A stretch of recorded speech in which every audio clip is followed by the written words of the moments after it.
Столичном музее изобразительных искусств Туркменистана состоялась значимая культурная и деловая встреча, совместная выставка иранских и туркменских туристических компаний.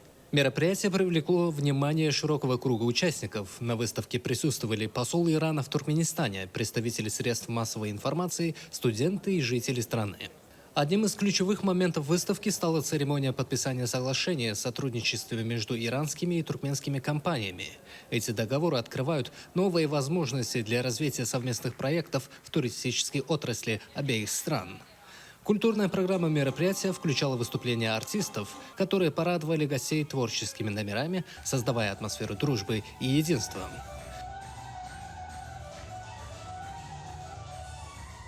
За последний год отношения между Ираном и Туркменистаном стали значительно крепче.